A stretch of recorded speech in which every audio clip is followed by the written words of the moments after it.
En este video vamos a hacer una descripción general y rápida de todo el Nuevo Testamento, centrándonos principalmente en los eventos históricos.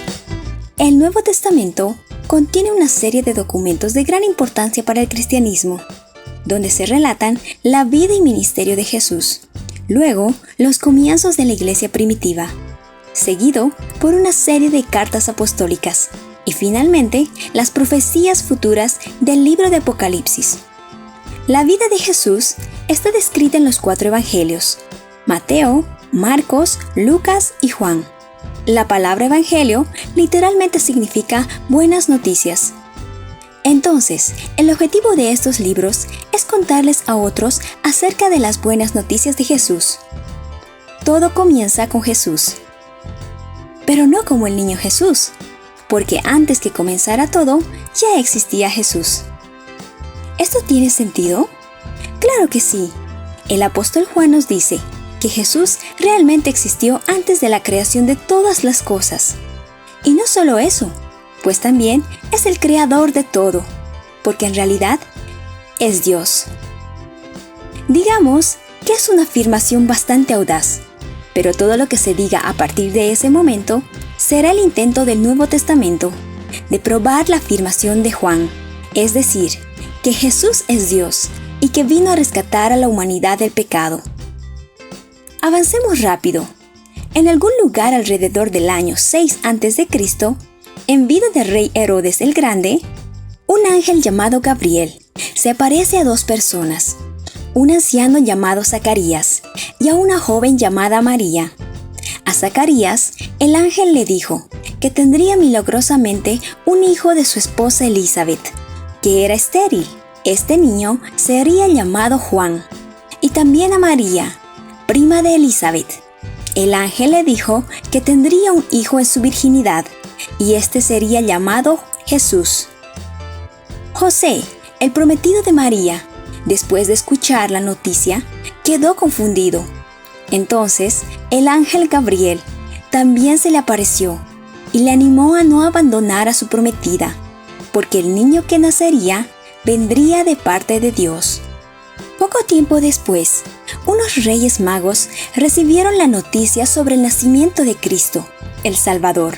Este maravilloso evento también fue acompañado por el cántico de una multitud de ángeles, en presencia de unos pastores de ovejas. Entonces fueron a visitar a Jesús, guiados por una estrella hasta Belén, y encontrando el lugar, presentaron sus regalos al Mesías prometido, entre los cuales contenían oro, incienso y mirra. A su retorno, estos reyes magos se fueron glorificando a Dios. Luego, advertidos por un ángel, María y José huyeron con Jesús hacia Egipto, porque el rey Herodes se enteró de que había nacido un rey y ordenó que mataran a todos los niños menores de 2 años. Después de un tiempo, regresaron de Egipto y Jesús creció en un pueblo llamado Nazaret. Más allá de una breve mención en la que Jesús, a sus 12 años, estaba en el templo conversando con los doctores de la ley, el Nuevo Testamento guarda silencio sobre la infancia y adolescencia de Jesús, pero entra en escena cuando ya es adulto. El evangelista Lucas menciona que tenía unos 30 años cuando inició su ministerio. Juan el Bautista, que es el hijo de Elizabeth, también comienza su ministerio por aquel tiempo, llamando a todos a arrepentirse y bautizarse, porque el Mesías o el Salvador ya viene. Alerta de spoiler. Está hablando de Jesús. Así que Jesús aparece y Juan lo bautiza. Pero luego Jesús va al desierto, donde Satanás lo tienta 3 veces. Pero Jesús no cae en la trampa. Después de estos 40 días de ayuno, Jesús comienza a predicar el mensaje de salvación y a manifestar su deidad a través de múltiples milagros. Rápidamente crece el número de sus seguidores, y de aquellos, Jesús escoge a un grupo de 12 hombres, que posteriormente serían conocidos como sus discípulos y apóstoles. Mientras recorre Israel, enseña a las multitudes, ayuda a los pobres, sana a los enfermos, echa fuera demonios y muchos otros milagros. Su enseñanza más famosa es la que se conoce como el Sermón del Monte. Al comienzo, las multitudes lo aman y escuchan sus afirmaciones mesiánicas, pero también, durante más o menos 3 años, Jesús confrontó el pecado y la hipocresía de los líderes religiosos de aquel tiempo. Debido a esto, muchos líderes, como los fariseos, se ponen celosos y comienzan a conspirar contra él. Y es aquí donde aparece uno de los discípulos de Jesús, que lo traiciona por unas 30 monedas de plata.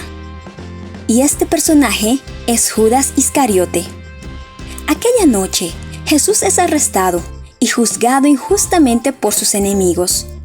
Después de ser burlado, escupido, abofeteado y azotado cruelmente, Jesús recibe la condena de morir crucificado. El gobierno romano, liderado por Pilato, fue presionado y manipulado por los líderes religiosos con el propósito de ejecutar la muerte de Jesús. Y allí, colgado en una cruz, Jesús se desangró y murió. Pero espera, ¿no dijo Juan que Jesús era Dios? Pues eso es exactamente lo que preguntaban sus seguidores. No solo perdieron a un amigo cercano, un mentor o un maestro, sino que perdieron a aquel que proclamó ser el Mesías prometido desde siglos pasados. Y por tanto, perdieron también todas sus esperanzas. Pero 3 días después de que Jesús fuera enterrado en una tumba, unas mujeres fueron a atender el cuerpo, como era la tradición judía. Pero en lugar de encontrar su cuerpo, los evangelios dicen que la tumba estaba vacía y que Jesús había resucitado. Enseguida habló con las mujeres y luego se presentó físicamente a los discípulos. Con una mezcla de temor y asombro, reconocieron su poder divino y por tanto lo adoraron. Ahora bien, el próximo evento sería la ascensión de Jesús a la diestra de su Padre, que está en los cielos. Pero antes de irse, les encomendó una misión, la de ir por todo el mundo y predicar esta buena noticia, para que a través de la fe en Jesús reciban el perdón de todos sus pecados. Y ya que la tarea no sería nada fácil, Jesús enviaría al Espíritu Santo para ayudarles a cumplir la misión. Así concluyen los 4 evangelios: Mateo, Marcos, Lucas y Juan.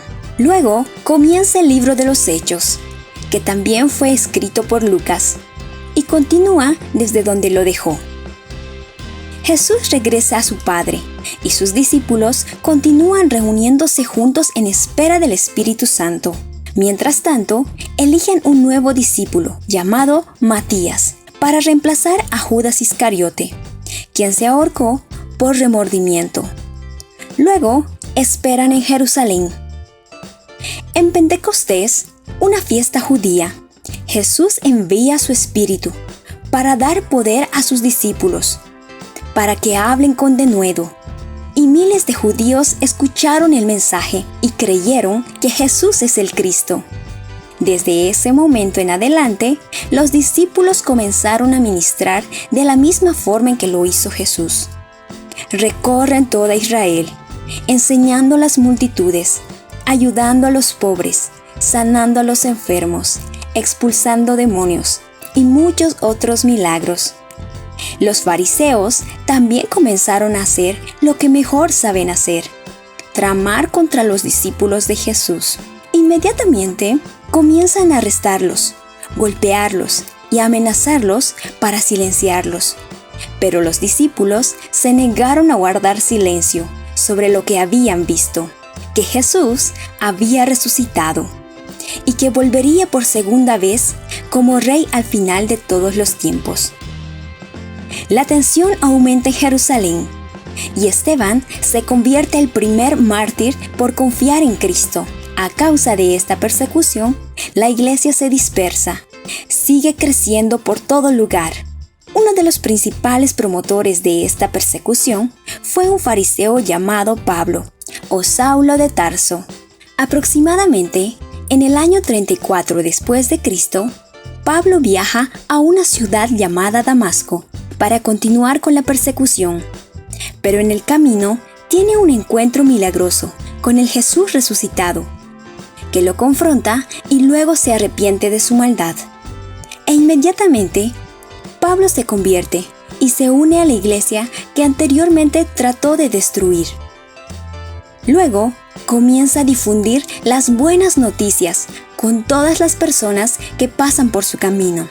Durante la siguiente década, la iglesia siguió creciendo y en algún momento de este periodo se escribió el libro de Santiago para animar a los nuevos judíos conversos a seguir creciendo en su nueva fe. Si bien el cristianismo comenzó en Jerusalén, casi exclusivamente entre los judíos, el mensaje comenzó a extenderse rápidamente, incluso entre aquellos que no eran de linaje judío. Muchos de los líderes del movimiento cristiano celebraron una reunión conocida como el Concilio de Jerusalén para discutir lo que Dios estaba haciendo, ya que siempre habían creído que solo los judíos eran el pueblo elegido por Dios. Llegaron a la conclusión de que Jesús murió para traer a toda clase de personas, sean judías o gentiles, para una relación restaurada con Dios a través de la fe.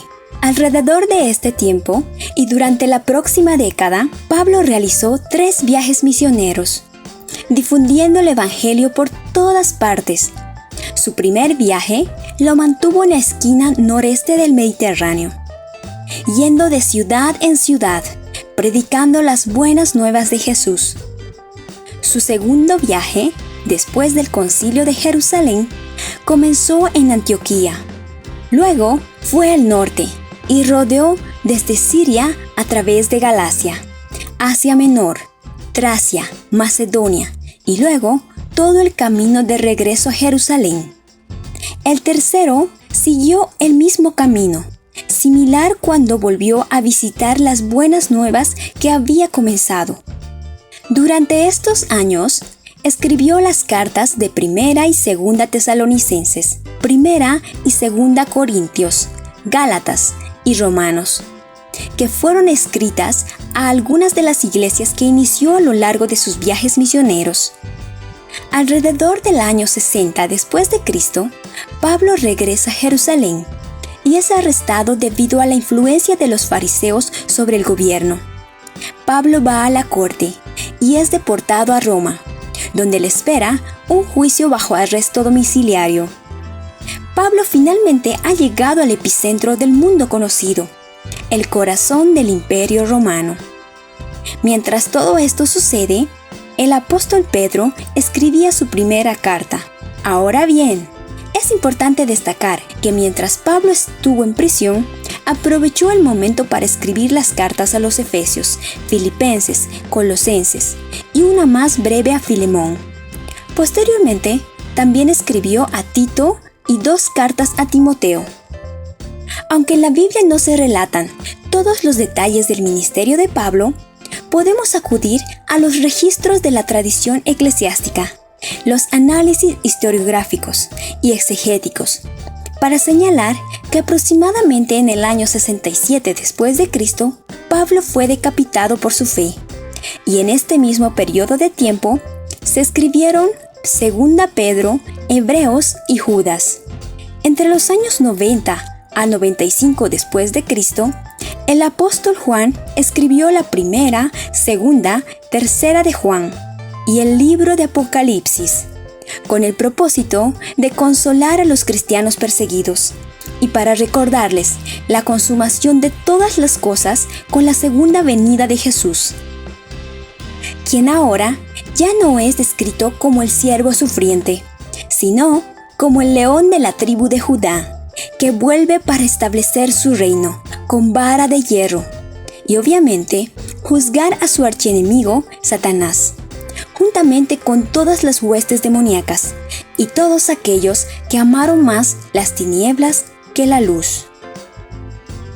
Así concluye el relato del Nuevo Testamento.